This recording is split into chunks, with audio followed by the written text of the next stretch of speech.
வீடியோவில் என்ன பார்க்க போகிறோம் அப்படின்னா 10th ஸ்டாண்டர்ட் ஹிஸ்ட்ரியில் இருக்கிற 8th யூனிட்டு தேசியம் காந்திய காலகட்டம். இதில் வந்து ஃபர்ஸ்ட் வந்து என்ன வரும் அப்படின்னா 20 வருஷமாக வந்து காந்தியடிகள் வந்து தென்னாப்பிரிக்காவில் வந்து அந்த அங்கே இருந்த மக்களோட சமூக உரிமைக்காக வந்து போராடிட்டு 1915 வந்து இந்தியாவுக்கு வந்து ரிட்டர்ன் வருவார். ஸோ அப்பயும் வந்து அவர் வந்து அந்த சத்தியாகிரகம் அகிம்சை அப்படிங்கிற கொள்கைகளை வந்து மக்களுக்கு வந்து அறிவிக்கணும் அப்படிங்கிறது தான் வந்து நினச்சிட்டு இருப்பார்.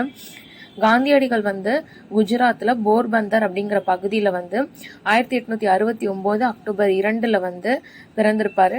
அவரோட ஃபுல் நேம் வந்து என்னன்னா மோகன்தாஸ் கரம்சந்த் காந்தி அப்படிங்கிறது தான். அவரோட தந்தையார் பேர் வந்து காபா காந்தி.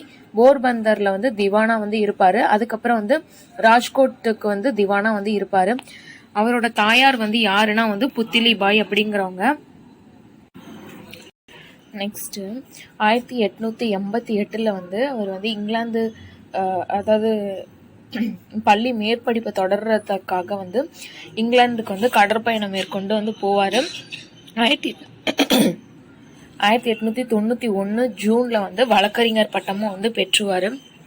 அதுக்கப்புறமா வந்து பம்பாய்க்கு வந்து பணி செஞ்சுட்டு இருப்பாரு. ஆனால் அங்கேயும் வந்து அவருக்கு வந்து ஒரு மாதிரி வந்து சாட்டிஸ்ஃபைடாக இருக்காது. அதுக்கப்புறம் வந்து தென்னாப்பிரிக்காவில் இருக்கிற ஒரு கம்பெனி வந்து இவர்கிட்ட வந்து ஒரு வழக்கை வந்து நடத்துறதுக்காக வந்து இவரோட சேவையை வந்து அணுகுவாங்க. ஸோ இவர் வந்து 1893 வந்து ஏப்ரலில் வந்து சவுத் ஆப்பிரிக்கா போகிறதுக்காக வந்து ட்ரெயினில் வந்து போயிட்டுருப்பாரு. அப்போ வந்து டர்பன்லேருந்து பிரிட்டோரியா அங்கே வந்து போகிறதுக்கு வந்து ரயில் பயணம் வந்து மேற்கொள்வார்.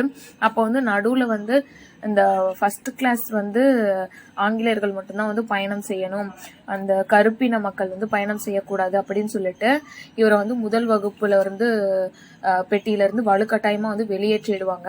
அங்கே வெளியேற்றின இடம் வந்து என்னன்னா பீட்டர் மாரிட்ஸ்பர்க் அப்படிங்கிற ரயில் நிலையத்தில் வந்து வெளியேற்றிடுவாங்க காந்தியடிகளை.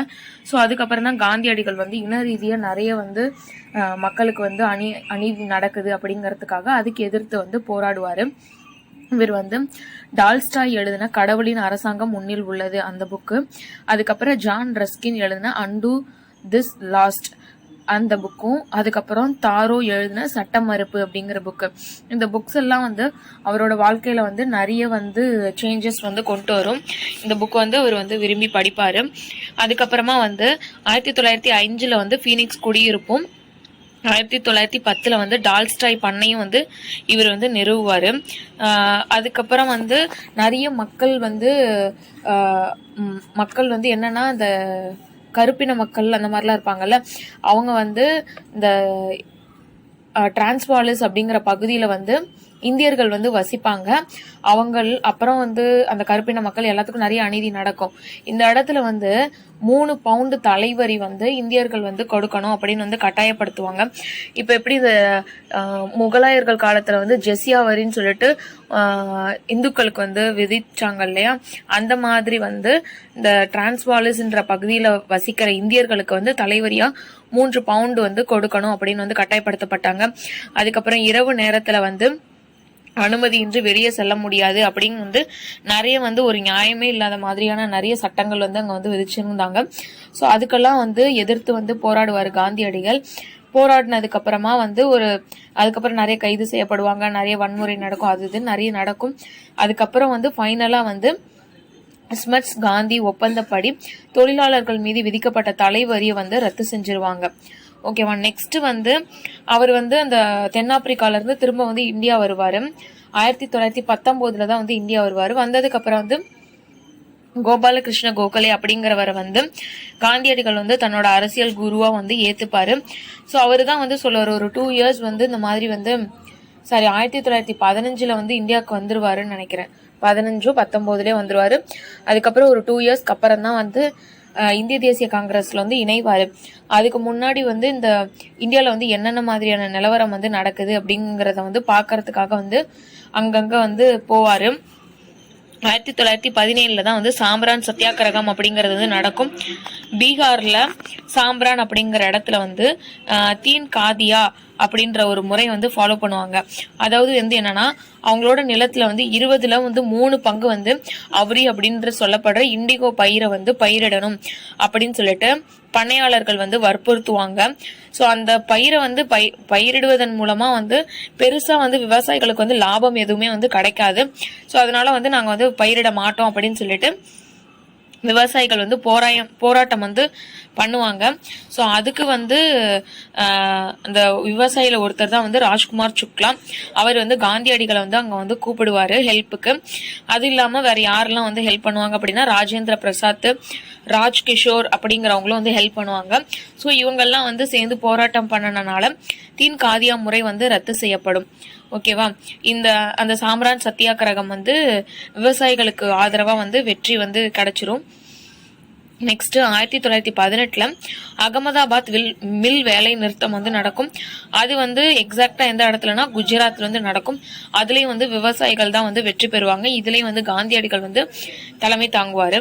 நெக்ஸ்ட் வந்து ரவுலட் சட்டமும் ஜாலியன் வாலாபாக் படுகொலையும். 1919 வந்து ஆங்கிலேயர்கள் வந்து ரவுலட் சட்டம் அப்படின்னு சொல்லிட்டு ஒன்று கொண்டு வருவாங்க. அது என்னன்னா, பிடி உத்தரவு இல்லாமல் கைது நடவடிக்கை, விசாரணை இல்லாமல் சிறையில் அடிப்பது, இந்த மாதிரி பண்றதுதான் வந்து ரவுலட் சட்டம் அப்படின்னு சொன்னாங்க. இது வந்து ரொம்ப வந்து ஓவர் அதிகாரமா வந்து பண்ற மாதிரி வந்து இருந்தது. இத வந்து கருப்பு சட்டம் அப்படின்னு சொல்லிட்டு காந்தியடிகள் வந்து அதை வந்து எதிர்த்து சத்தியாகிரக போராட்டம் வந்து பண்ணலாம் அப்படின்னு சொல்லிட்டு 1919 ஏப்ரல் 6 வந்து நிறைய மக்களுக்கு வந்து அழைப்பு விடுப்பாரு. ஸோ உண்ணாவிரதம் இருக்கிறது, அதுக்கப்புறம் அமைதியா வந்து ஒரு அகிம்சை போராட்டம் நடத்துறது, இந்த மாதிரி வந்து பண்ணுவோம் அப்படின்னு சொல்லிட்டு கூப்பிடுவாரு. பஞ்சாப்ல வந்து குறிப்பா அமிர்தசரஸ்லயும் லாகூர்லயும் வந்து இந்த போராட்டம் வந்து ரொம்ப வந்து தீவிரமா வந்து இருக்கும். சோ அதனால காந்தியடிகள் தானே கூப்பிடுவாரு, அதனால காந்தியடிகளை வந்து கைது செஞ்சிருவாங்க. அதுக்கப்புறம் ஏப்ரல் 9 வந்து டாக்டர் சைபுதுன் கிச்லு, அதுக்கப்புறம் டாக்டர் சத்யபால், அவங்க 2 பேரும் வந்து கைது செய்யப்படுவாங்க. இந்த சட்டத்தை வந்து படைத்துறை சட்டம் அப்படின்னு வந்து சொல்லுவாங்க. இது வந்து அமிர்தசரஸ்ல வந்து நிறைய மக்கள் வந்து கைது செய்யப்பட்டோன்னா அங்க சீக்கியர்கள் வந்து நிறைய பேர் இருப்பாங்க. அவங்க வந்து 1919 ஏப்ரல் 13 அமிர்தசரஸ்ல வந்து கூடுவாங்க. ஓகே, அமிர்தசரஸ்ல உள்ள ஜாலியன் வாலாபாக் அப்படிங்கிற இடத்துல வந்து 1919 ஏப்ரல் 13 வந்து எல்லாரும் வந்து ஒன்னா கூடுவாங்க. அது வந்து சீக்கியர்களோட அறுவடை திருநாள் அப்படின்னு வந்து அழைக்கப்படுற பைசாகி திருநாள் அன்னைக்கு வந்து கூடுவாங்க. அப்ப வந்து அங்க வந்து என்னன்னா ஒரு பெரிய பயங்கர அந்த வால்லாம் வந்து காம்பவுண்ட் வால் வந்து பெருசா இருக்கும். கேட் வந்து ஒரே ஒரு கேட் தான். அதை லாக் பண்ணிட்டு ஜெனரல் டயர், ரெஜினால்டு டயர் அப்படிங்கிறவர் வந்து அந்த காம்பவுண்டை வந்து சுத்தி வளைச்சு பீரங்கி வண்டி மற்றும் ஆயுதம் ஏந்திய வீரர்களோட வந்து இந்த தாக்குதல் வந்து மேற்கொள்வாரு. அதுல வந்து நிறைய பேர் வந்து இறந்துருவாங்க. 379 பேர் இறந்துருவாங்க. 1137 பேர் படுகாயம் அடைஞ்சிருவாங்க அப்படின்னு வந்து சொல்லியிருப்பாங்க. ஆனா 1000க்கும் மேல வந்து இறந்திருப்பாங்க அப்படிங்கறது வந்து ஒரு யூகம். ஆங்கிலேயர்கள் சொன்ன கவுண்ட் வந்து இந்த மாதிரி தான் வந்து சொல்லியிருப்பாங்க. ஒரு 10 to 15 நிமிஷத்துல வந்து ஃபுல்லா எல்லாத்தையும் வந்து சுட்டு கொன்றுவாங்க. ஸோ இந்த மாதிரி ஓவரா வந்து அநீதி பண்றாங்க அப்படின்னு சொல்லிட்டு ரவீந்திரநாத் தாகூர் வந்து வீர திருமகன், அதாவது நைட்ஹுட் அப்படிங்கிற பட்டத்தையும், காந்தியடிகள் வந்து கேசர் இ ஹிந்த் அப்படிங்கிற பட்டத்தையும் வந்து திருப்பி கொடுத்துருவாங்க. இதுல வந்து படைத்துறை சட்டம் அப்படிங்கறத வந்து பஞ்சாப்லயும் அமிர்தசரஸ்லயும் வந்து போட்டிருப்பாங்க. மக்களுக்கு வந்து சவுக்கடி வந்து கொடுத்து தெருவுல வந்து நடக்க விடுறது, அதுதான் வந்து அந்த படைத்துறை சட்டம். ஸோ இதெல்லாம் வந்து இப்படி அநீதி பண்றாங்க அப்படின்னு சொல்லிட்டு அதுக்கப்புறம் தான் வந்து இந்த போராட்டங்கள்லாம் ரொம்ப தீவிரமாகும். ஸோ அதுக்கப்புறம் தான் வந்து கிலாபத் இயக்கம்னு ஒன்று வரும். அதுல வந்து என்னன்னா 1918 வந்து முதல் உலக போர் வந்து முடிவுக்கு வரும். அதுல வந்து இஸ்லாமிய மத தலைவரான கிலாபத் வந்து ரொம்ப வந்து அவமானப்படுத்தப்படுவாரு. ஸோ அதை எதிர்த்து மௌலானா முகமது அலியும் மௌலானா சௌகத் அலியும் வந்து ஒரு இயக்கத்தை வந்து தோற்றுவிப்பாங்க. அதுதான் வந்து கிலாபத் இயக்கம். இந்த இயக்கத்துப்படி வந்து அந்த துருக்கி கலீஃபாக்கு வந்து அவரோட நாட்டை வந்து மீட்டு கொடுக்கறது, அவருக்கான மரியாதையை வந்து மீட்டு கொடுக்கறது, அதுக்காக தொடங்கப்பட்ட இயக்கம் தான் வந்து கிலாபத் இயக்கம். 1919 நவம்பர்ல வந்து டெல்லியில தான் வந்து ஃபர்ஸ்ட் மாநாடு வந்து நடக்கும். அதுக்கு வந்து காந்தியடிகளும் வந்து பார்ட்டிசிபேட் பண்ணுவாரு. ஸோ இந்துஸும் முஸ்லிம்ஸும் ஒன்னா சேர்ந்து ஆங்கிலேயருக்கு எதிராக வந்து போராட்டம் வந்து பண்ணணும் அப்படிங்கறதுனால வந்து அவர் வந்து அந்த இயக்கத்துல வந்து கலந்துக்குவாரு. இதுல வந்து என்னென்ன மாதிரியான முழக்கங்கள் வந்து வச்சிருப்பாங்க அப்படின்னா, அல்லாஹி அக்பர், வந்தே மாதரம், இந்து முஸ்லீம் வாழ்க இப்படிங்கிற மாதிரியான முழக்கங்கள்லாம் வந்து அதுல வந்து வச்சிருப்பாங்க. 1920 வந்து செவரஸ் உடன்படிக்கை வந்து நடக்கும். 1920 ஜூன் 9 வந்து அலகாபாத்ல கூடின கிலாபத் கூட்டத்துல தான் வந்து காந்தியடிகள் வந்து அகிம்சை ஒத்துழையாமை இயக்கம் இதை பத்தில பேசுவாரு. ஸோ 1920 ஆகஸ்ட்ல வந்து ஒத்துழையாமை இயக்கம் வந்து ஸ்டார்ட் பண்ணலாம் அப்படின்னு சொல்லிட்டு எல்லாருமே வந்து அந்த கிலாபத் மாநாட்டில் வந்து ஒத்துப்பாங்க. 1920 ஆகஸ்ட்ல வந்து கிலாபத் மாநாட்டில் வந்து ஒத்துக்குவாங்க. ஃபர்ஸ்ட் அங்கதான் பேசியிருப்பாரு அவரு. அதுக்கப்புறமா வந்து 1920 செப்டம்பர் மாசம் வந்து கல்கத்தாவில் நடைபெற்ற சிறப்பு கூட்டத்துல வந்து இந்திய தேசிய காங்கிரஸோட சிறப்பு கூட்டத்துல வந்து இந்த மாதிரி வந்து நம்ம வந்து ஒத்துழையாமை இயக்கம் வந்து நடத்தணும் அப்படின்னு சொல்லிட்டு அவர் பேசியிருப்பாரு. 1920 டிசம்பர் மாசம்ல வந்து சேலம்ல வீரராகவாச்சாரியார் தலைமையில நாக்பூர்ல நடந்த தீர்மானத்திலையும் வந்து நடந்த அமர்வுலையும் வந்து இந்த தீர்மானம் வந்து நிறைவேற்றப்படும். அதாவது 1920 ஆகஸ்ட்ல கிலாபத் மாநாட்டில் வந்து நிறைவேற்றப்படும். 1920 செப்டம்பர்ல கல்கத்தால நடந்த ஐஎன்சி மாநாட்டில் நிறைவேற்றப்படும். அதுக்கப்புறம் 1920 டிசம்பர்ல வந்து ஒரு அமர்வு வந்து நடக்கும். சேலம்ல வந்து சேலம் வீரராகவாச்சாரியா தலைமையில நாக்பூர்ல அமர்வு நடக்கும். அந்த அமர்வுலையும் வந்து ஒத்துப்பாங்க.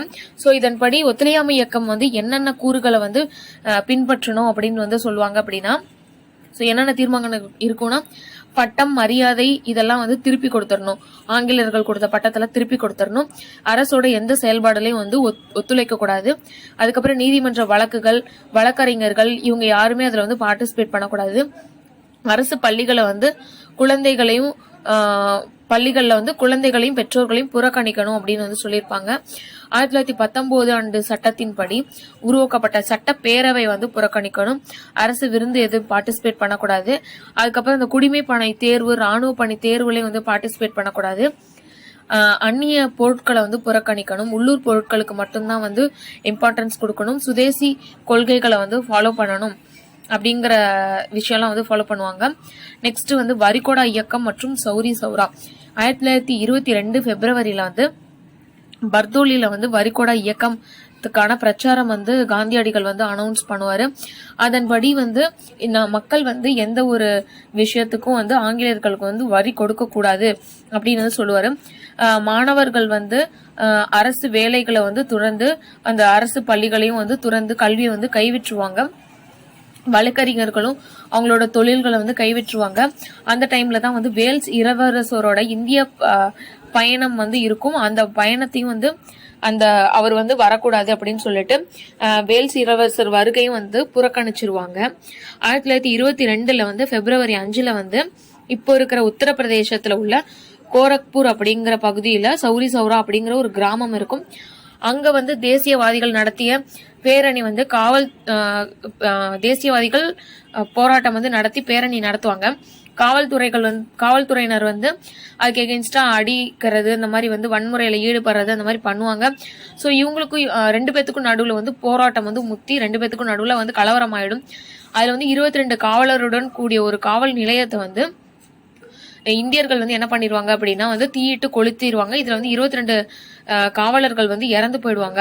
ஸோ இந்த மாதிரி வந்து வன்முறையில வந்து மக்கள் வந்து ஈடுபட்டுட்டாங்களே அப்படின்னு சொல்லிட்டு 1922 வந்து மார்ச் 10 வந்து காந்தியடிகள் கைது செய்யப்படுவாரு.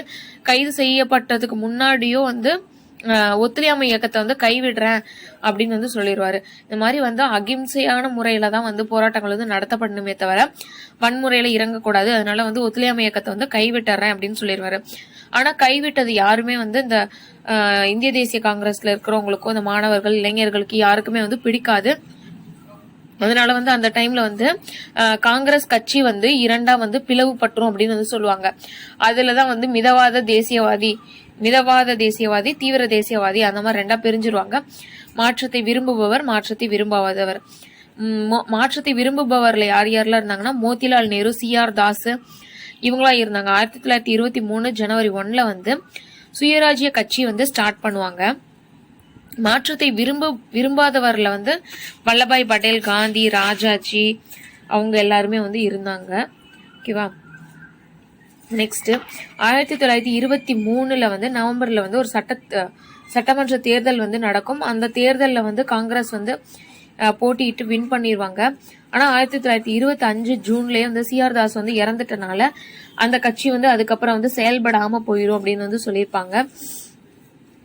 1919 வந்து இந்திய அரசு சட்டம் அப்படின்றத கொண்டு வராங்க. இதன்படி இரட்டை ஆட்சியை வந்து அறிமுகப்படுத்துவாங்க. இதன்படி வந்து என்ன சொல்லுவாங்க அப்படின்னா 2 வகையா வந்து பிரிச்சிருப்பாங்க. நிதி, பாதுகாப்பு, காவல்துறை, நீதித்துறை, நிலவருவாய், நீர்ப்பாசனம். இந்த துறைகள்லாம் ஆங்கிலர் வசம் வச்சிருப்பாங்க. அதுக்கப்புறம் வந்து உள்ளாட்சி, கல்வி, பொது சுகாதாரம், பொதுப்பணி, வேளாண்மை, வனங்கள், மீன்துறை, இந்த மாதிரியான துறைகள் எல்லாம் வந்து அந்த அமைச்சர்கள் கீழே, இந்திய அமைச்சர்கள் கட்டுப்பாட்டின் கீழே வந்து விட்டுருவாங்க. 1935 வந்து மாகாண சுயாட்சி வந்து அறிமுகம் செஞ்சதுக்கு அப்புறமா இந்த இரட்டை ஆட்சி முறையை வந்து கைவிட்டுருவாங்க. ஓகேவா. நெக்ஸ்ட் வந்து காந்தியடிகளின் ஆக்கப்பூர்வ திட்டம். இவர் வந்து என்னன்னா உங்கள் மாவட்டங்களுக்கு செல்லுங்கள் அப்படின்னு சொல்லியிருப்பாரு. கதர், இந்து முஸ்லிம் ஒற்றுமை, தீண்டாமை ஒழிப்பு, இந்த செய்திகளெல்லாம் வந்து மக்கள் எல்லாத்துக்கிட்டே வந்து பரப்புங்க அப்படின்னு வந்து சொல்லியிருப்பாரு. ஒரு உண்மையான வீரராக மாறுங்கள் அப்படின்னு வந்து அறிவுறுத்தியிருப்பாரு. ஸோ இதன்படி வந்து ஆங்கில இந்திய நெசவாளர் அமைப்பு வந்து உருவாக்கப்படும். கதர் ஆடைகளை மட்டும்தான் அணியணும் அப்படின்னு சொல்லிட்டு இந்த அகில இந்திய நெசவாளர் அமைப்பு வந்து உருவாக்கப்படும் அப்படின்னு வந்து சொல்லியிருப்பாங்க. நெக்ஸ்ட் வந்து சைமன் குழு புறக்கணிப்பு. 1927 நவம்பர் 8 வந்து இந்திய அரசியல் சாசன சீர்திருத்தங்களுக்கான இந்திய சட்டப்பூர்வ ஆணையத்தை அமைக்கிறதுக்காக வந்து சைமன் தலைமையிலான குழுவுல வந்து 7 பேர் வந்து இருப்பாங்க. ஆனா அந்த 7 பேர்ல வந்து ஒருத்தர் கூட வந்து இந்தியர் வந்து இருக்க மாட்டாங்க. சோ அதுக்காக வந்து அந்த சைமன் குழுவை வந்து புறக்கணிப்பாங்க. வேல்ஸ் வருகை வந்து புறக்கணிச்சது வந்து 1922. சைமன் புறக்கணிப்பு வந்து 1927 நவம்பர் 8. ஓகேவா. ஸோ இதனால வந்து சைமனே திரும்பிப்போ அப்படின்னு சொல்லிட்டு ஒரு போராட்டம் வந்து நடத்துவாங்க. அதுல வந்து லாலா லஜபதி ராய் வந்து ரொம்ப கடுமையா வந்து தாக்கப்பட்டிருப்பாரு. பின்னால வந்து அந்த காயத்தினால வந்து அது ஆறாம வந்து அவர் வந்து உயிரிழந்துருவாரு அப்படின்னு சொல்லியிருப்பாங்க. நெக்ஸ்ட் வந்து நேரு அறிக்கை. என்னன்னா வந்து சைமன் குழுவோட அந்த குழுவில் வந்து இந்தியர்கள் யாரும் இருக்க மாட்டாங்க. இந்தியர்களுக்கு வந்து இந்திய அரசியல் சாசனம் உருவாக்குறதுக்கு வந்து உரிமை இருக்கு அப்படின்னு சொல்லிட்டு 1928 வந்து சாசன வரைவுக்கான திட்டத்தை வந்து மோதிலால் நேரு தலைமையிலான கமிட்டி வந்து அமைக்கப்படும். அதுதான் வந்து நேரு அறிக்கை அப்படின்னு சொல்லியிருப்பாங்க. அந்த நேரு அறிக்கையில வந்து என்ன இருக்கும்னா இந்தியாவுக்கு வந்து டொமினியன் அந்தஸ்து வந்து கொடுக்கணும். அதாவது தன்னாட்சி அந்தஸ்து அல்லது டொமினியன் தகுதி வந்து கொடுக்கணும். மத்திய சட்டப்பேரவை, மாகாண சட்டப்பேரவைகளுக்கு கூட்டு மற்றும் கலவையான வாக்காளர் தொகுதிகளுடன் தேர்தல் வந்து நடத்தணும். அதுல வந்து இந்தியர்கள் தான் வந்து பார்ட்டிசிபேட் பண்ணணும் அப்படின்னு சொல்லியிருப்பாரு. அதுக்கப்புறம் இந்த சட்டப்பேரவையில முஸ்லிம்களுக்கும் சிறுபான்மையினருக்கும் அந்த தனித்தனியான இடஒதுக்கீடு இதெல்லாம் வந்து இருக்கு அப்படின்னு வந்து சொல்லியிருப்பாரு. பொது வாக்களிப்பு முறையும் வந்து எல்லாத்துக்கும் வந்து அடிப்படையா வந்து வழங்கப்படணும் அப்படின்னு வந்து சொல்லியிருப்பாரு. அதுக்கப்புறம் ஜின்னா வந்து ஒரு 14 அம்ச கொள்கையை வந்து வெளியிடுவாரு. அதுல வந்து 3இல் 1 பங்கு வந்து முஸ்லிம்ஸ்க்கு வந்து கொடுக்கணும் அப்படின்னு வந்து சொல்லியிருப்பாரு. அதுக்கு வந்து இந்த இந்திய தேசிய காங்கிரஸ்ல இருந்த தேஜ் பகதூர் ஷாப்ரோ அப்படிங்கிறவர் வந்து இது வந்து இது வந்து அவ்வளோக்கா வந்து நிறைவேறாது, இது வந்து ஒதுக்கப்படுறதுக்கு வந்து ஒதுக்கப்பட்டா நல்லா இருக்கும், ஆனா ஒதுக்கப்படுறதுக்கு வாய்ப்பு வந்து கம்மி தான் அப்படின்னு வந்து அவரை முன்னாடியே சொல்லியிருப்பாரு. அதன்படி அந்த ஜின்னாவோட 14 அம்ச கொள்கை வந்து இந்திய தேசிய காங்கிரஸால வந்து நிராகரிக்கப்பட்டுரும். இந்து முஸ்லிம் ஒற்றுமையின் தூதர்னு சொல்லிட்டு ஜின்னாவை வந்து யார் சொல்லுவாங்க அப்படின்னா சரோஜினி நாயுடு வந்து சொல்லுவாரு. ஏன்னா இந்துவையும் முஸ்லீமையும் வந்து இணைக்கணும், 2 பேரும் சேர்ந்து நடத்தணும் அப்படின்னு சொல்லிட்டு ஃபர்ஸ்ட் ஸ்டார்டிங்ல நிறைய வந்து போராடுவாரு. ஆனா அதுக்கப்புறம் வந்து முஸ்லிம்ஸ்க்கு வந்து எந்த ஒரு ப்ரையாரிட்டியும் வந்து கொடுக்கப்படலை அப்படின்னு சொல்லிட்டு தான் வந்து பாகிஸ்தான் வந்து தனியா பிரிக்கணும் அப்படிங்கறதுல வந்து ரொம்ப ஈடுபாடா இருப்பாரு. நெக்ஸ்ட் வந்து 1929 டிசம்பர்ல வந்து லாகூர்ல வந்து ஜவஹர்லால் நேரு தலைமையில வந்து ஒரு காங்கிரஸ் மாநாடு வந்து நடக்கும். அங்க வந்து பூரண சுயராஜ்யம் அப்படிங்கிற ஒரு கருத்தை வந்து அவர் வந்து வெளியிடுவாரு. அதன்படி 1930 ஜனவரி 26 வந்து சுதந்திர நாளா அறிவிக்கப்பட்டு வரிகொடா இயக்கமும் சட்டமறுப்பு இயக்கமும் வந்து வன்முறையற்ற நிலையில வந்து நம்ம வந்து ஃபாலோ பண்ணலாம் அப்படின்னு சொல்லிட்டு வந்து காந்தியடிகளோட அங்கீகாரத்தோட வந்து அந்த கூட்டத்தில் வந்து பேசியிருப்பாரு. இப்பதான் வந்து 1930 ஜனவரி 31 வந்து இர்வின் பிரபுவோட வந்து கோரிக்கை வந்து சொல்லுவாங்க. என்ன சொல்லுவாங்கன்னா, ராணுவ செலவுகளை வந்து 50% வந்து குறைக்கணும். அதுக்கப்புறம் வந்து முழுமையா வந்து புறக்கணிப்பு, அந்த இந்த அந்த ராணுவம் ஆட்சி பண்ணி அந்த சேவைகளுக்கான அந்த செலவு வந்து 50% வந்து குறைங்க. இந்த மாதிரி நம்ம சொல்ற இதெல்லாம் வந்து அவங்க வந்து ஃபாலோ பண்ணல, ஆங்கிலேயர்கள் வந்து எதுவுமே ஃபாலோ பண்ணலன்னா நம்ம வந்து முழுமையா அவங்களை வந்து புறக்கணிச்சிடணும். அதுக்கப்புறம் அனைத்து அரசியல் கைதிகளையும் வந்து விடுதலை செய்யணும். நில வருவாய் வந்து 50% வந்து குறைக்கணும். உப்பு வரியை வந்து ரத்து செய்யணும். இந்த மாதிரி வந்து நிறைய வந்து சொல்லியிருப்பாங்க. இதான் வந்து உப்பு சத்தியாகிரகத்துக்காக வந்து இந்த மாநாட்டில் வந்து பேசியிருப்பாங்க. உப்புக்கெல்லாம் வந்து வரி கொடுக்குறாங்க அப்படின்னு சொல்லிட்டு. காந்தியடிகள் வந்து சட்ட மறுப்பு இயக்கத்தை வந்து ஸ்டார்ட் பண்ணணும். உப்புகள் ஏன்னா உப்புக்கள் மீதான வரியை வந்து ரத்து செய்யணும். அப்படி ரத்து செய்யலைன்னா நாங்க வந்து சட்ட மறுப்பு இயக்கத்தை வந்து கையில எடுத்துருவோம் அப்படின்னு சொல்லியிருப்பாரு. ஆனா உப்புக்கு மீதான வரியை வந்து அவங்க வந்து ரத்து செய்ய மாட்டாங்க. அதனால 1930 மார்ச் 12 வந்து 72 பேரோட வந்து தண்டி யாத்திரை வந்து பண்ணுவாரு. அது வந்து எங்க இருந்து அப்படின்னா வந்து குஜராத்ல இருந்து சபர்மதி ஆசிரமத்துல இருந்து தண்டி வரைக்கும் வந்து நிறைய வந்து தொண்டர்களோட வந்து 78 பேரோட வந்து அவர் வந்து நடைப்பயணம் வந்து மேற்கொள்வார். 61 வயசுல வந்து 24 நாள்ல 241 மைல தொலைவை வந்து கடந்து சென்று 1930 ஏப்ரல் 5 வந்து தண்டி கடற்கரை வந்து ரீச் பண்ணிடுவாரு. அன்னைக்கு காலையில வந்து ஒரு பிடி, அடுத்த அன்னைக்கு அதாவது ஏப்ரல் 5 வந்து ரீச் பண்ணுவாரு. அடுத்த நாள் காலையில ஏப்ரல் 6 வந்து ஒரு படி உப்பை வந்து கையில அள்ளி வந்து உப்பு சட்டத்தை வந்து மீறுவாரு. 1930 மார்ச் 12 ஸ்டார்ட் பண்ணது, 5 வந்து முடியும், 6 தான் வந்து உப்பு சட்டத்தை வந்து மீறுவாரு. இதே மாதிரி ஒரு போராட்டம் வந்து தமிழ்நாட்டிலையும் நடக்கும். திருச்சிராப்பள்ளியில இருந்து வேதாரண்யம் வரைக்கும் வந்து நடைப்பயணம் ராஜாஜி அவர்கள் வந்து மேற்கொள்வாரு. இதுல வந்து கேரளா, ஆந்திரா, வங்கதேசத்துல இருக்கிற மக்கள் எல்லாம் பார்ட்டிசிபேட் பண்ணுவாங்க உப்பு சத்தியாகிரக யாத்திரைக்கு. இதுல வந்து கான் அப்துல் காபார் கான் அப்படிங்கிறவரும் வந்து இந்த இயக்கத்துக்கு வந்து தலைமை வந்து தாங்குவாரு. இது பேர் வந்து என்ன சொல்லணும், குடை கிட் மட்கர் இயக்கம் அப்படின்னு வந்து சொல்லியிருப்பாங்க. இந்த மாதிரி வந்து போராட்டம் வந்து அங்கங்க வந்து நடக்கும். ஸோ அது மாதிரி வந்து நிறைய நடத்துறதுனால காந்தியடிகள் வந்து நள்ளிரவுல வந்து கைது செய்யப்பட்டு எரவாடா சிறையில் வந்து அடைக்கப்பட்டுருவாரு. அதுக்கப்புறம் 1865 வந்து ஃபர்ஸ்ட் வன சட்டம் அப்படிங்கறத வந்து கொண்டு வருவாங்க. அது எதுக்காக கொண்டு வருவாங்க அப்படின்னா, இந்த சுள்ளி எடுப்பது, கால்நடை தீவனம், தேன், விதைகள், அதுக்கப்புறம் மருத்துவ மூலிகைகள், கொட்டைகள், இந்த மாதிரி வந்து சின்ன சின்ன வன உற்பத்தி பொருட்களை வந்து சேகரிக்கிறதுக்காகவும் அங்க இருக்கிற பழங்குடியின மக்களை வந்து அங்கிருந்து விரட்டுறதுக்காகவும் இந்த மாதிரி ஒரு சட்டத்தை வந்து போட்டிருப்பாங்க. 1878 இந்திய வனங்களின் சட்டப்படி வனங்களின் உரிமையை வந்து அரசு வந்து வச்சுப்பாங்க. ஸோ அங்க இருக்கிற ஆதிவாசிகள் யாரும் அங்க இருக்கிற பொருளை வந்து யூஸ் பண்ணக்கூடாது அப்படின்ற மாதிரியான சட்டத்தை வந்து போட்டிருப்பாங்க.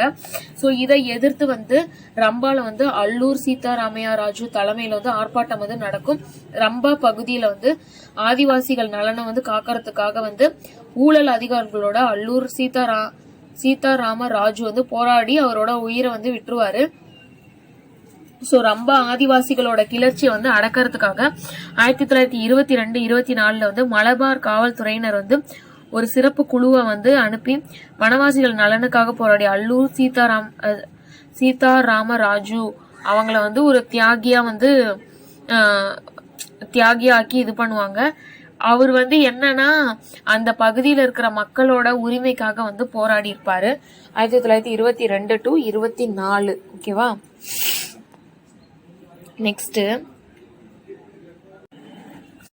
நெக்ஸ்ட் வட்டமேசை மாநாடுகள் வந்து நடக்கும்.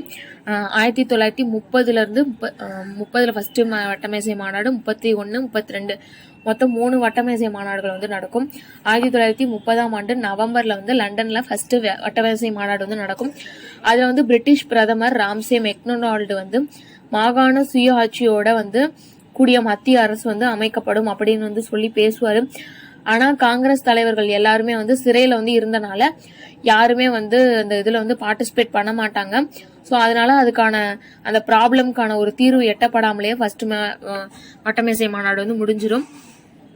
நெக்ஸ்ட் வந்து காந்தியடிகளோட வந்து அரச பிரதிநிதி இர்வின் வந்து பேச்சுவார்த்தை வந்து நடத்துவாரு.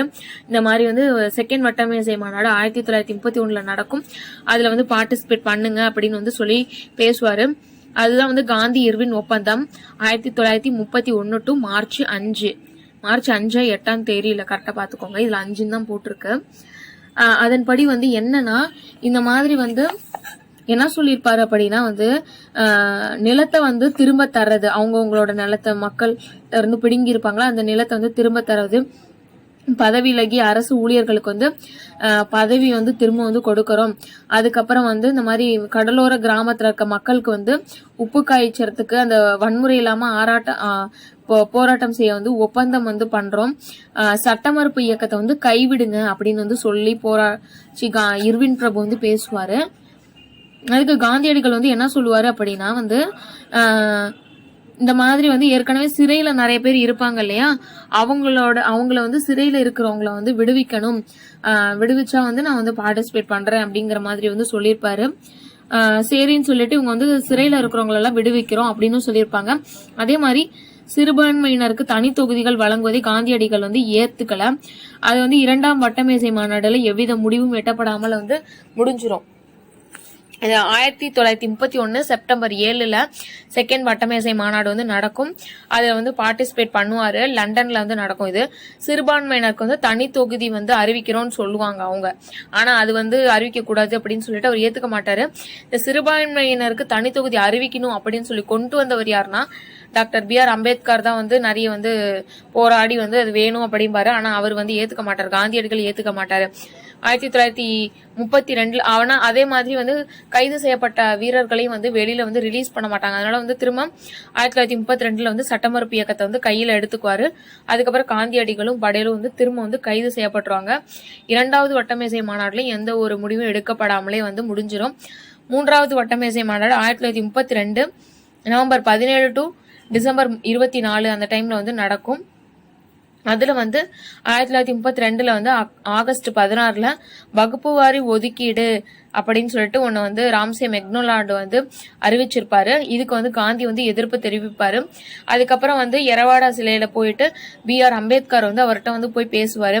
சரி, வகுப்பு வாரி ஒதுக்கீடு வேண்டாம் அப்படின்னா நம்ம வந்து இந்த இடஒதுக்கீடு மாதிரி வந்து அறிவிச்சுக்கலாம், தனி தொகுதி அப்படிங்கிற இதை வந்து கைவிட்டுட்டு அந்த ஒடுக்கப்பட்ட மக்களுக்கு வந்து இடஒதுக்கீடு இந்த ஒரு குறிப்பிட்ட இடங்கள் வந்து அனௌன்ஸ் பண்ணிக்கலாம் அப்படின்னு வந்து 2 பேரும் பேசி காம்ப்ரமைஸ் பண்ணதுக்கு அப்புறமா காந்தியடிகள் வந்து ஒத்துக்குவாரு. 1932 செப்டம்பர் 20 பூனா ஒப்பந்தம் வந்து கையெழுத்தாகும். யாருக்கும் நடுவில் அப்படின்னா காந்தியடிகளுக்கும் அம்பேத்கருக்கும் நடுவில் நடக்கிறதா வந்து பூனா ஒப்பந்தம்.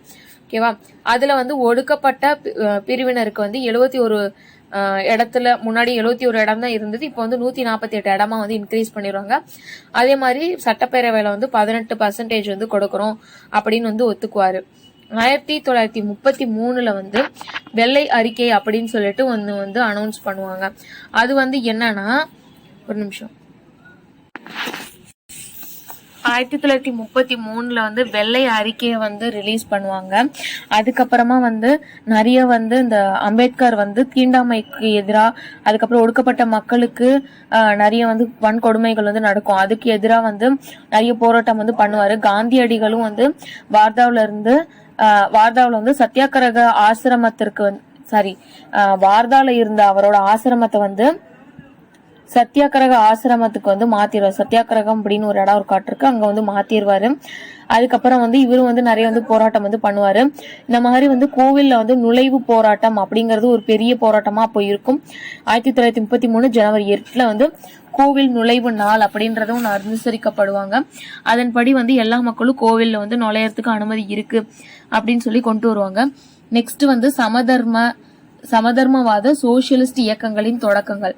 1917 ஆண்டு ரஷ்ய புரட்சியால ஈர்க்கப்பட்ட இந்திய பொது உடைமை அதாவது கம்யூனிஸ்ட் கட்சி 1920 ஆகஸ்ட்ல வந்து கம்யூனிஸ்ட் கட்சிங்கிறது வந்து உஸ்பெகிஸ்தான்லயும் தாஷ்கண்ட்லயும் வந்து M.N. ராய், அபானி முகர்ஜி, MPT ஆச்சாரியா அப்படிங்கிறவங்க எல்லாம் வந்து சேர்ந்து ஸ்டார்ட் பண்ணுவாங்க.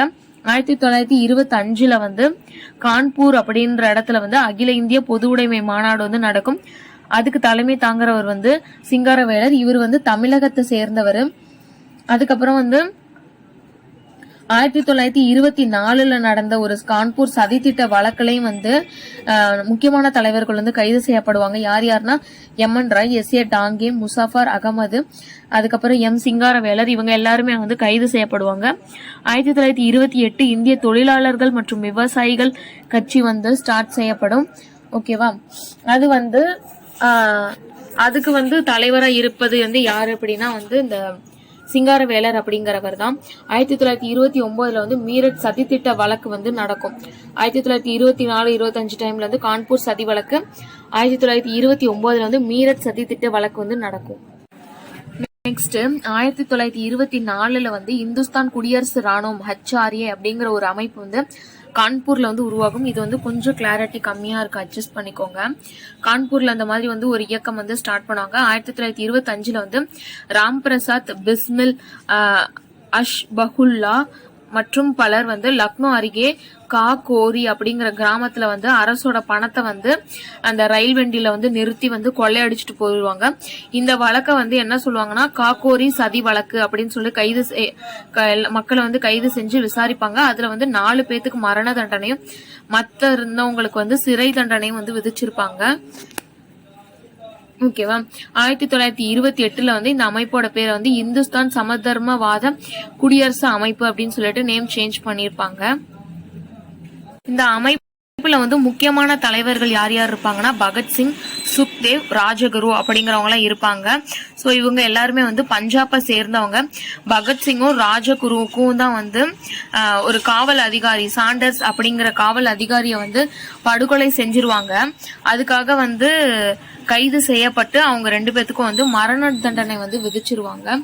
ஓகேவா, அந்த அதிகாரியை வந்து ஏன் வந்து படுகொலை செஞ்சிருவாங்க அப்படின்னா அந்த ஒரு இது வந்து நடக்கும்ல, அந்த சைமன் குழு எதிர்ப்பு போராட்டம் வந்து நடக்கும்போது லாலா லஜபதி ராயை வந்து ஒரு அதிகாரி வந்து அடிச்சு தடியடி நடத்தி வந்து அவரை வந்து கொன்றுவார், லாலா லஜபதி ராய. ஸோ அந்த அதிகாரி தான் வந்து சாண்டர்ஸ் அப்படிங்கிறவர். ஸோ அவரை வந்து கொன்றுவாங்க பகத்சிங்கும் ராஜகுரு அப்படிங்கிறவங்களும். ஸோ கொன்னுட்டனால வந்துட்டு கைது செய்யப்பட்டு மரண தண்டனை வந்து விதிக்கப்படும் அவங்க 2 பேத்துக்கும். அப்ப அந்த டைம்ல கூட வந்து அவங்க வந்து என்ன சொல்லுவாங்கன்னா இன்குலாப் ஹிந்தாபாத், பாட்டாளி வர்க்கம் வாழ்க அப்படிங்கிற முழக்கத்தோட தான் வந்து அந்த மரண தண்டனை வந்து ஏத்துப்பாங்க. 1930 வந்து ஏப்ரல்ல வந்து சிட்டகாங் ஆயுத கடங்கு மீதான தாக்குதல வந்து சூரியசென் அப்படிங்கிறவரும் அவரோட நண்பர்களும் வந்து மேற்கொள்வாங்க. ஸோ அந்த தாக்குதலுக்கு அப்புறம் 1933 கைது செய்யப்பட்டு 1934 வந்து அவங்க வந்து தூக்குல வந்து போட்டுருவாங்க. 1930 ஏப்ரல்ல சிட்டகாங் ஆயுத கடங்கு தாக்குதல் வந்து நடத்தப்படுவோம்.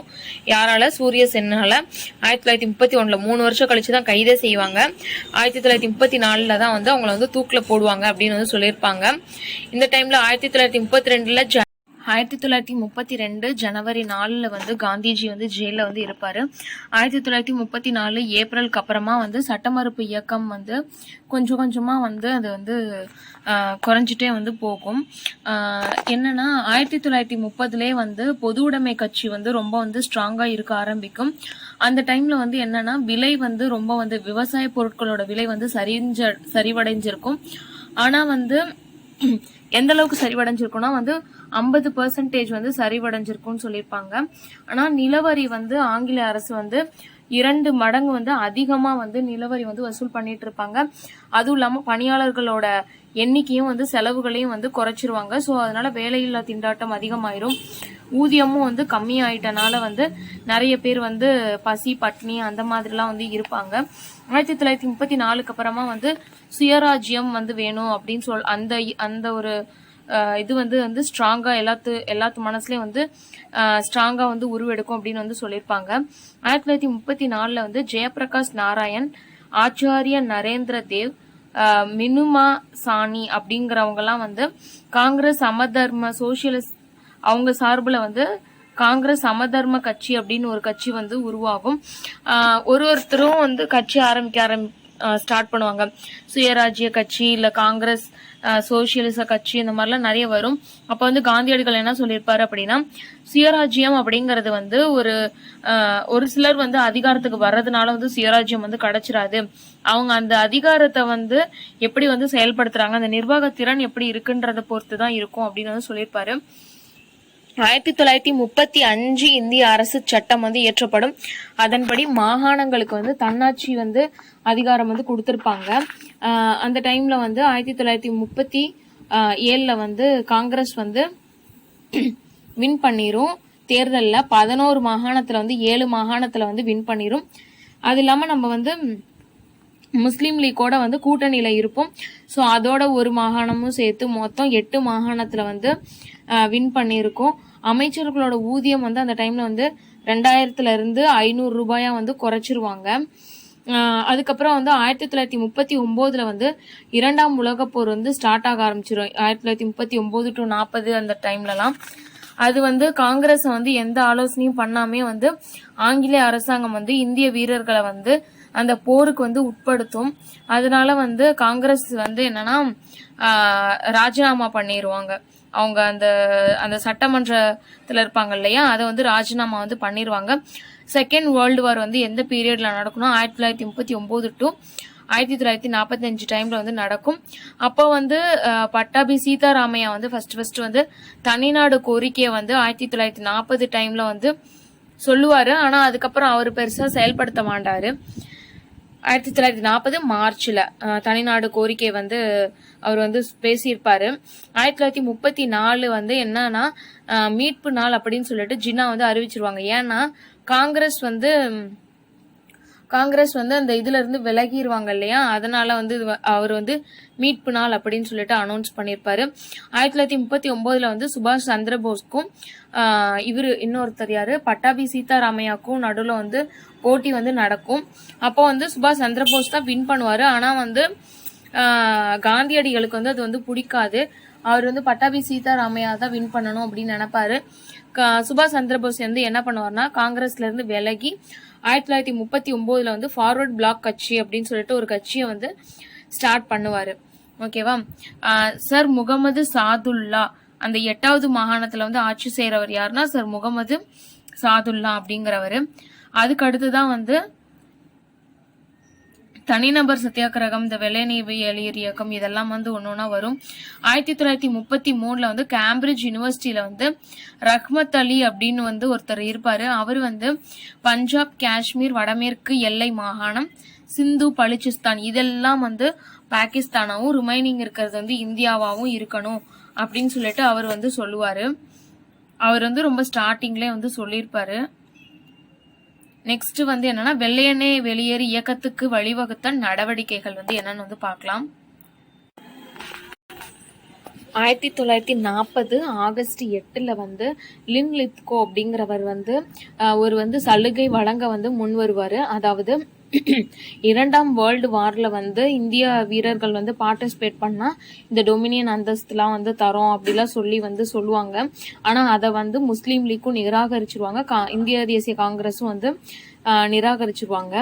ஓகேவா. இதை தான் வந்து ஆகஸ்ட் சலுகை அப்படின்னு வந்து சொல்லுவோம். 1940 ஆகஸ்ட் 8 வந்து கொடுக்குறேன் அப்படின்னு சொன்னது ஆகஸ்ட் சலுகை அப்படின்னு வந்து சொல்லுவோம். 1940 அக்டோபர் 17 வந்து வினோபாவை வந்து சத்தியாகிரக போராட்டத்தை வந்து ஸ்டார்ட் பண்ணிடுவாரு. அது வந்து என்னன்னா தனிநபர் சத்தியாகிரகம் அப்படின்னு சொல்லிட்டு அழைக்கப்படும். கிரிப்ஸ் தூதுக்குழு வந்து இந்தியாவுக்கு வந்து 1942 மார்ச் 22 வந்து வருவாங்க. இதுல வந்து ஒரு 3 பேர் வந்து இருப்பாங்க சார், ஸ்டாஃபோர்டு கிரிப்ஸ், அது இல்லாம வந்து 2 பேர் வந்து இந்த தூதுக்குழுல வந்து இருப்பாங்க.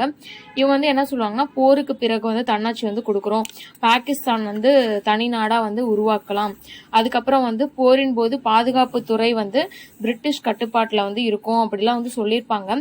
இதை வந்து காங்கிரஸும் ஏத்துக்கல, முஸ்லீம் லீக்கும் ஏத்துக்கல. காந்தியடிகள் வந்து இந்த திட்டத்தை வந்து என்ன சொல்லுவாரு அப்படின்னா திவாலாகும் வங்கியின் பின் தேதியிட்ட காசோலை அப்படின்னு சொல்லிட்டு அதை வந்து சொல்லியிருப்பாரு. அதுக்கப்புறமா காந்தியடிகள் வந்து செய் அல்லது செத்துமடி அப்படின்னு சொல்லிட்டு 1942 ஆகஸ்ட் 8 வந்து அகில இந்திய காங்கிரஸ் மாநாட்டுல வந்து சொல்லியிருப்பாரு. வெள்ளையனே வெளியேறு திட்டத்துக்கு வந்து தீர்மானத்துக்கு வித்திட்டதோட இந்த மாதிரி வந்து ஒரு முழக்கத்தையும் வந்து அவர் வந்து பேசியிருப்பாரு. ஓகேவா.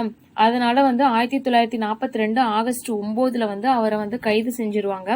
சமதர்ம சோசியலிச தலைவர்களோட பங்கு வந்து என்ன அப்படின்னா காந்தியடிகள் வந்து சிறையில அடைக்கப்பட்டதுக்கு அப்புறமா வந்து சிறையில இருந்து தப்பிய ஜெயபிரகாஷ் நாராயண், ராமானந்த் மிஸ்ரா அவங்கெல்லாம் வந்து திரைமறைவு வேலைகளில் வந்து ஈடுபட்டாங்க. என்னன்னா வந்து அருணா ஆசப் அலி அப்படிங்கிற ஒரு பெண் தலைவர் வந்து முக்கிய பங்கு ஆற்றினாங்க. உஷா மேத்தா நிறுவன காங்கிரஸ் வானொலி வந்து திரைமறைவில் இருந்தபடியே 1942 நவம்பர் மாதம் வரையில வந்து வெற்றிகரமா செயல்பட்டுட்டு இருந்தது அப்படின்னு வந்து சொல்லுவாங்க. ஓகேவா. நெக்ஸ்ட் வந்து மதராஸ்லயும் வந்து தீவிரமா வந்து இந்த மக்கள் போராட்டம்லாம் வந்து பரவ ஆரம்பிக்கும். சதாரா, ஒரிசா, பீகார், ஐக்கிய மாகாணம், அதுக்கப்புறம் வங்காளம், இந்த எல்லா இடத்துலயும் வந்து என்னன்னா பிரிட்டிஷ்க்கு எதிராக வந்து நிறைய வந்து போராட்டங்கள்லாம் வந்து நடக்கும். அரசு கட்டடம், ரயில் நிலையம், தொலைபேசி, தந்தி, அதுக்கப்புறம் இந்த அஞ்சல், இது எல்லாத்தையும் வந்து டெஸ்ட்ராய் பண்றது, இந்த மாதிரியான போராட்டங்கள் வந்து மக்கள் வந்து கையில் எடுத்துருவாங்க. நெக்ஸ்ட் வந்து சுபாஷ் சந்திரபோஸை வந்து இந்திய தேசிய ராணுவத்துல வந்து எப்படி வந்து ஸ்டார்ட் பண்ணார், இந்திய தேசிய ராணுவத்தை வந்து எப்படி ஸ்டார்ட் பண்ணாருன்னு பார்க்கலாம். காங்கிரஸை விட்டு வெளியேறினதுக்கு அப்புறம் அவர் வந்து ஃபார்வர்ட் பிளாக் கட்சின்னு ஒன்று ஸ்டார்ட் பண்ணி கொண்டு போயிட்டு இருப்பாரு. அந்த டைம்ல ஆங்கில அரசு வந்து அவரை வந்து கைது செஞ்சு வீட்டு காவல்ல வந்து அடைச்சிருவாங்க. 1941 வந்து வீட்டுல இருந்து தப்பிச்சு ஆப்கானிஸ்தானுக்கு வந்து போவாரு. அங்க போனதுக்கு அப்புறம் இந்த மாதிரி வந்து ஆங்கிலேயருக்கு எதிராக வந்து ஃபாரின்ல இருக்கிறவங்களையும் வந்து திரட்டணும் அப்படின்னு சொல்லிட்டு அவங்களோட சப்போர்ட்டையும் வந்து கேட்டு வந்து போவாரு. ஆனா இந்த ஆப்கானிஸ்தான், சோவியத் யூனியன் எல்லாமே வந்து பிரிட்டனோட கூட்டணி படையில வந்து இருந்ததுனால அவங்க யாருமே ஹெல்ப் பண்ணல. அப்புறமா ஆப்கானிஸ்தான்ல இருந்து தப்பிச்சு ஜெர்மன் வந்து போயிடுவாரு. திரும்ப வந்து ஜெர்மன்ல இருந்து 1943 பிப்ரவரி நீர்மூழ்கி கப்பல் மூலமா வந்து ஜப்பானுக்கு வந்து போயிடுவாரு. அங்க போயிட்டு ஜப்பானோட உதவினால இந்திய போர் கைதிகளெல்லாம் வந்து திரட்டி மலாயா, பர்மா அங்க வந்து ஜப்பானியரோட ஆதரவோட அந்த ஒரு இராணுவத்தை வந்து உருவாக்குவார். இந்திய தேசிய ராணுவம், அதாவது ஆசாத் ஹிந்த் வாஜ் அப்படிங்கிற ஒரு ராணுவத்தை வந்து உருவாக்குவாரு. இதுக்கு வந்து ஜெனரல் மோகன் சிங்கை வந்து தலைவரா வந்து நியமிப்பாரு. அது இல்லாம வந்து கேப்டன் லட்சுமி செகல் அப்படிங்கிறவர் வந்து காந்தி பிரிகேட், நேரு பிரிகேட், ராணி லட்சுமிபாய் பிரிகேட் அப்படின்னு சொல்லிட்டு ஒரு 3 பெண்கள் படைப்பிரிவு, அதாவது 2 வந்து ஆண்கள் படைப்பிரிவு, 1 வந்து பெண்கள் படைப்பிரிவு வந்து இருக்கும். இதையும் வந்து சுபாஷ் சந்திரபோஸ் வந்து இவங்க யாரு, கேப்டன் லட்சுமி செகல் இருக்காங்கல்ல, அவங்க வந்து அவங்களோட தலைமையில வந்து விட்டுருவாங்க. சுபாஷ் சந்திரபோஸ் வந்து சிங்கப்பூர்ல வந்து சுதந்திர இந்தியாவின் தற்காலிக அரசாங்கத்தை வந்து நிறுவியிருப்பாரு. அவரு வந்து என்ன சொல்லியிருப்பாரு அப்படின்னா, டெல்லிக்கு புறப்படு, டெல்லி சலோ அப்படின்னு வந்து சொல்லியிருப்பாரு. அப்போ வந்து அங்க இருந்து டெல்லிக்கு வந்து எல்லாம் வந்து போர் பண்றதுக்காக வந்து போவாங்க. அந்த டைம்ல வந்து ஜப்பான் வந்து இந்திய தேசிய ராணுவத்திட்ட வந்து தோர்த்துரும். அதாவது ஒரிஜினல் அந்த பிரிட்டிஷ் பிளஸ் இந்திய ராணுவம் இருக்குல்ல, அவங்கள்ட்ட வந்து தோத்துறதுனால இவர் வந்து ஃபர்தரா வந்து கொண்டு போறதுக்கு வந்து கஷ்டமா இருக்கும். அதுக்கப்புறமா வந்து இந்திய தேசிய ராணுவ அதிகாரிகளை வந்து கைது செஞ்சு செங்கோட்டையில வந்து விசாரணைக்காக வந்து வச்சிருப்பாங்க. அந்த டைம்ல வந்து ஜவஹர்லால் நேரு, தேஜ் பகதூர் ஷாப்ரு, புலாபாய் தேசாய், ஆசாப் அலி அவங்க எல்லாமே வந்து இவங்க வழக்கறிஞர்கள் தான் இல்லையா, இவங்க எல்லாமே வந்து வழக்கறிஞர்களா வந்து ஆஜராகி இந்திய தேசிய ராணுவத்துக்கு வந்து சப்போர்ட்டிவா வந்துட்டு கோர்ட்ல வந்து பேசுவாங்க. அதுவும் இல்லாம இந்திய மக்களோட ஆதரவும் வந்து நிறைய இருந்ததுனால இங்க அந்த சிங்கப்பூர் அந்த ஜப்பான் உதவியோடலாம் வந்து ஆரம்பிச்சிருப்பார் இல்லையா, அந்த இந்திய தேசிய ராணுவத்துல இருந்த வீரர்களுக்கு எகெயின்ஸ்டா வந்து ஆங்கிலேயரால ஒன்றும் பண்ண முடியாது. அதனால வந்து விடுவிச்சிருவாங்க. நெக்ஸ்ட் வந்து விடுதலையை நோக்கி, இதுல வந்து ஃபர்ஸ்ட் வந்து என்ன சொல்லியிருப்பாங்கன்னா வந்து ராயல் இந்திய கடற்படை கிளர்ச்சி. இது எப்ப நடக்கும் அப்படின்னா 1946 பிப்ரவரியில வந்து பம்பாய் இந்திய கடற்படை கிளர்ச்சி வந்து நடக்கும். 1945 ஆகஸ்ட் 18 வந்து போஸ் வந்து அந்த விமான பயணத்துல வந்து இறந்துருவாரு அப்படின்னு வந்து சொல்லியிருப்பாங்க. 1945 ஜூன் 14 வந்து வேவேல் திட்டம் அப்படின்னு சொல்லிட்டு வந்து ஒன்னு அனௌன்ஸ் பண்ணுவாங்க. அதுல என்ன சொல்லியிருப்பாங்கன்னா, சீக்கிரமே வந்து இந்தியாவுக்கு வந்து விடுதலை தரப்போறதாவும் முஸ்லீம்களோட எண்ணிக்கைக்கு ஏத்த மாதிரி வந்து ஒரு அவங்களுக்கு வந்து இடஒதுக்கீடு கொடுத்து ஒரு இடைக்கால அரசு வந்து நடைமுறைப்படுத்துறதுக்கு வந்து வழிவகை செய்யப்படும் அப்படின்னு சொல்லியிருப்பாங்க. 1946 வந்து 46 தொடக்கத்துல வந்து மாகாண தேர்தல் நடக்கும். அதுல வந்து காங்கிரஸ் வந்து பெரும்பான்மை இடத்துல வந்து வின் பண்ணும். முஸ்லீம் லீக் வந்து அவங்களுக்குன்னு ஒதுக்கப்பட்ட இடத்துல வந்து வின் பண்ணிருவாங்க. அதுக்கப்புறமா வந்து பிரிட்டன்ல வந்து தொழிலாளர் கட்சி வந்து வெற்றி பெற்று கிளமண்ட் அட்லி அப்படிங்கிறவர் வந்து பிரதமர் ஆவாரு. அவர் வந்து ஒரு அமைச்சரவை தூதுக்குழு வந்து ஃபார்ம் பண்ணுவாரு. அதுல வந்து யார் யார் வந்து உறுப்பினர்களா இருப்பாங்க அப்படின்னா Pethick Lawrence, sir Stafford Cripps, A V Alexander, இவங்க எல்லாமே வந்து அந்த தூதுக்குழுவுல வந்து உறுப்பினர்களா இருப்பாங்க. இவங்க வந்து பாகிஸ்தானை வந்து தனிநாடா உருவாக்கணும் அப்படிங்கிற கோரிக்கையை வந்து நிராகரிச்சிருவாங்க. ஸோ அதனால ஜின்னா வந்து என்ன பண்ணுவாருன்னா 1946 ஆகஸ்ட் 16 வந்து நேரடி நடவடிக்கை நாளா வந்து அனௌன்ஸ் பண்ணியிருப்பாரு. அந்த டைம்ல வந்து நவகாலியில வந்து ரொம்ப வந்து மோசமா வந்து பாதிக்கப்பட்டிருப்பாங்க. யாருன்னா இந்துஸும் முஸ்லீம்ஸும் ரெண்டு பேத்துக்கும் நடுவுல வந்து நிறைய வந்து சண்டைகள் வந்து வர ஆரம்பிச்சிடும். நெக்ஸ்ட் வந்து மவுண்ட் பேட்டன் திட்டம்.